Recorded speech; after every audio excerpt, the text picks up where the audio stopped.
I think if I hear you call me Becky one more time, six-pack, I'm gonna pop your tops. All six of them.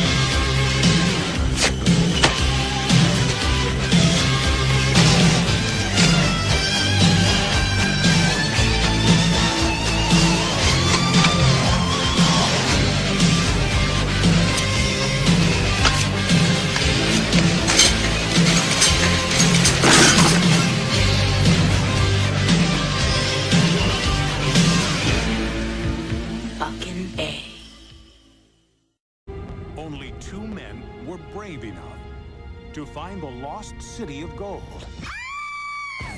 Now, an army of strangers approaching the city. they're the only ones. We can't stay here. We've got to do something. Who can save it? On March 31st, it's two for the action. Prepare yourselves for battle! And two for the road. The Road to El Dorado. Rated PG. Starts Friday, March 31st everywhere. Hey, this is Matt once again. Welcome back to another review. This is a PayPal request from Mr. Ridley. Thank you so much for that. If anyone's ever interested in sending me requests for pretty much any kind of video or review or whatever, the link to my PayPal is down below. Or if you're ever interested in joining me on my Patreon, which there's certain tiers, and depending on the tier, do certain things, you could do that as well. But either way, Patreon, PayPal, like I said, links are down below in the info box if you're interested. If not, no worries.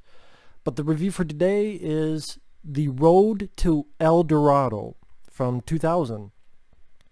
This is a film I had heard of, but never got around to seeing until now, and I enjoyed it. I thought it was a fun film. It was bright. It was breezy. It was an entertaining adventure tale. I thought the two leads were likable, who play two con men. You have Kevin Kline and Kenneth Branagh. Takes place in the 1500s. Like I said, they're two con artists. They even fake fighting each other to get out of a situation. I thought the animation was fairly good. Early on when they're escaping the bad guys, and then this bull that gets crazy and runs around crashing everywhere. Later on when they're in the city of El Dorado, other people in the voice cast, you got Edward James Olmos, Armand Assante, who voices the villain. I'm a fan of that actor. And I forgot who played the... Rosie Perez, that's who it is. Rosie Perez as the female lead, so to speak. And I don't mind Rosie Perez. And I think people who do mind her, she tones it down a bit here compared to, say, White Man Can't Jump. Although I like her in it, but I know some people don't. She did perfectly fine here. The songs are quite catchy. The songs are actually done by Elton John, which is cool. I believe it's some of the same folks. I want to see Tim Rice had a part in this as well, because I know that was part of the marketing is, oh, the people who brought you the songs in The Lion King bring you, and there are catchy songs. El Dorado, El Dorado. So I do think the songs, I mean, would I put them on the level of The Lion King? No, but I still think it was a valiant effort. And no one really talks about the music in this, but again, I thought it was fairly well done. If you wonder what I'm doing, I'm looking up what the box office was in this. I mean, like I said, they escape because they conned a bunch of people. One thing leads to another, they get on a ship, but they're found out, they get locked up. One thing leads to another, them and this horse that was on the ship. The three of them escape on a boat. They land on a beach. They realize they're on well, it seems like an island. Well, not an island, but they get on land. And pretty much one thing leads to another. They go on this journey, which ultimately finds El Dorado, the city filled with gold. And then the natives think that they're gods, so they play that off a bit. But then the head priest, Armand Assante, realizes something's up. And then you get whatever happens. I mean, I won't go beat for beat. But yeah, the film came out March. And it was a flop. It was a flop. $95 million. Which, I mean, the thing is, a lot of animated films cost quite a bit back then, and it only made $76 million worldwide. So yeah, it did not do well at all.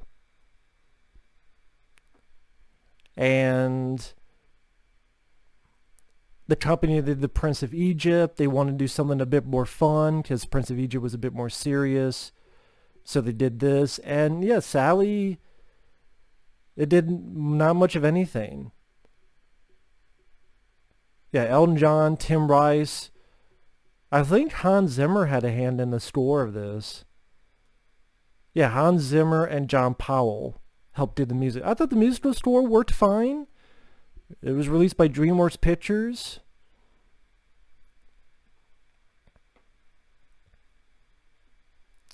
And I was just checking to see if there's some explanation as to why this film bombed so badly.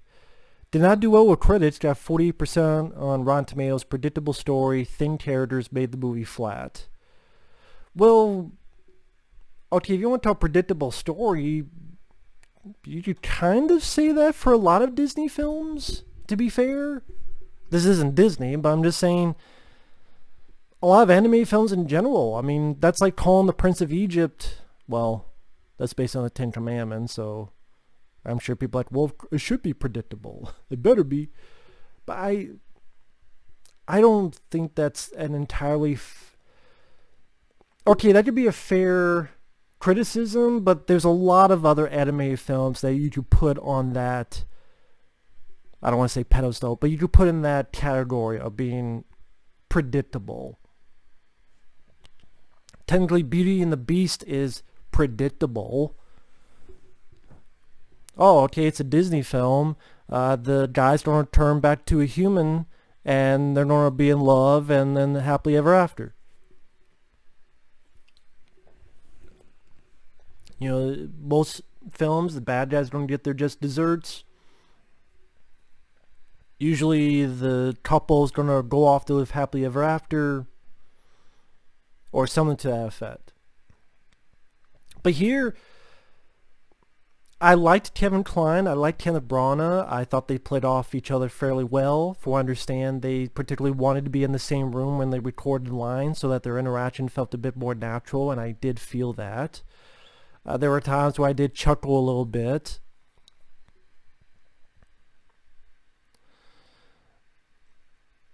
Kenneth Branagh seems like the character who's maybe a little bit more naive, but a little bit more positive, while Kevin Kline seems to be the guy that tries to come up with the plans. There's a fun little homage to the poster from Jaws, when a shark tries to come up to eat them. Or more like it comes up and eats a bird, and literally the poster of Jaws, where you see its face and the teeth, totally ripped off from that, but I got a little chuckle out of that.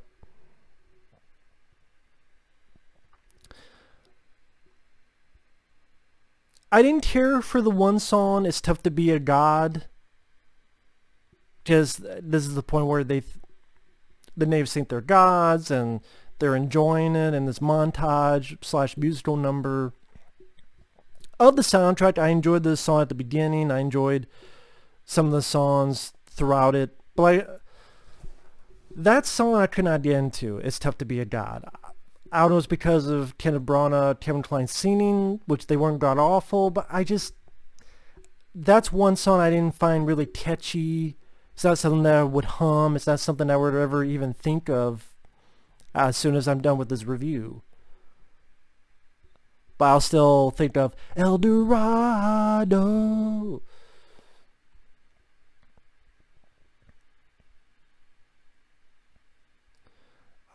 And yeah, for a film that at times seems a little bit serious, which I welcome, there are times where it's trying to be fairly silly as well.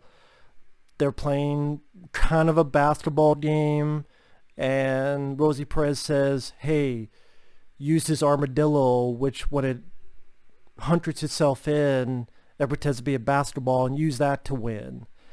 I don't think you needed this random basketball game in the midst of this stuff. Really, Armand Assante kind of brings that maybe to show that, hey, you guys aren't gods, you're fallible, you're not perfect, and it doesn't work. But that's a scene that I just wasn't really entertained. It just was this the basketball game from Flubber, or I thought there were other ways to play that off. That I don't know how else to describe it. Before they got to the city, I didn't mind their journey when they're traveling through the jungles. I thought it had some nice background work by the artists. Again, some chuckles, like Kevin Kline goes in the water, and the next shot he has a shitload of leeches on him. That made me laugh a bit. Edward James Olmos as the chief. Always nice to hear Edward James Olmos in a flick.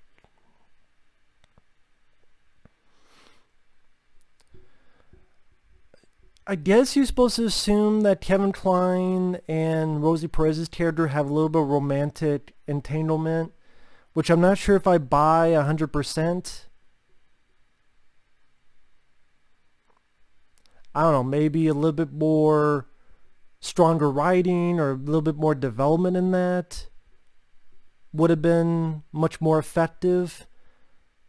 I mean, you could have done stuff of that nature instead of the random basketball with an armadillo scene. But I get it. It's still at the end of the day a movie meant for kids. But I think, I know this don't sound dumb because not many people like this film, but I think if you played a bit more like Firewalker, which is not an R-rated film, it's still a film that anybody could see, or even in the tone of Raiders of the Lost Ark, because that has people's heads exploding. But that's why I mentioned Firewalker, because Firewalker doesn't have Nazis' heads blown up like Raiders of the Lost Ark. But Firewalker, it's like I think that's a PG, maybe PG-13, but is it maybe a bit more serious is not the right word, but ease up on the horse, giving these goofy looks, and I don't know what it is. Part of me wanted this to be a bit more adult's not the right words. Maybe serious is the word I'm looking for. Maybe a little bit more straightforward on that adventure angle. Because yeah, I liked the two leads. I liked their interactions with each other. Maybe did you need Rosie Perez in the first place? That is a valid question. Maybe you didn't really need her in the first place. It could have just been these two guys interacting with the locals, and if they need someone who's kind of on their side, could have just been Edward James Olmos' character. They use the chief, but he'll give these guys a shot because he doesn't like the high priest Armand Assante. Because you get the idea, Edward James Olmos and Armand Assante don't like each other anyway. So again, you could just put a lot of that to Edward James Olmos' character, and you didn't really need this little lovey-dovey thing between Kevin Kline and Rosie Perez that really doesn't have much development and doesn't really go a whole lot of anywhere. And you can still keep the story of, well, Kenneth Branagh is born in the city, he likes the local life, he wants to stay. Kevin Kline's like, what are you doing? Let's fucking leave. It's almost as if they have the girl in there only to go with the sequence of Kevin Kline going, oh, I don't need this guy. And then Kenneth Branagh hears that, and then their friendship's breaking for a bit. But at the same time, you did not need Rosie Perez. I'm sure there's other ways you could have done that. Other avenues you could have done that. I mean, it could have been Kevin Kline. Hell, it could be someone challenging Kevin Kline repeatedly, and then Kevin Kline just has a spurt. I mean, there's other ways you could have done it. So the more I think about it, you did not truthfully need Rosie Perez's character. The horse, again, ease up a little bit at times with some of his, but he wasn't as annoying as, I forget what other movie I mentioned, a horse. Hercules. He wasn't as crazy as the horse in Hercules, I'll give you that. This horse I could handle a lot more than the horse in Hercules, so. Armand Assante would have been nice to have a bit more of him to do. But at the same time, I thought there were some nice pieces of animation. The ending where they have to help the people in the city while Armand Assante's bringing his other group in. And I'm not going to go into all detail what that instills. But it deals with certain invaders. Like I said, it's a bright, breezy adventure. The two leads were likable. I thought quite a bit of the animation was well done. It went at a good pace. I'm a sucker for these adventure type of movies, whether it be the Indiana Jones films, whether it be Congo, which, yes, I think Congo is underrated. I reviewed it long ago on the channel.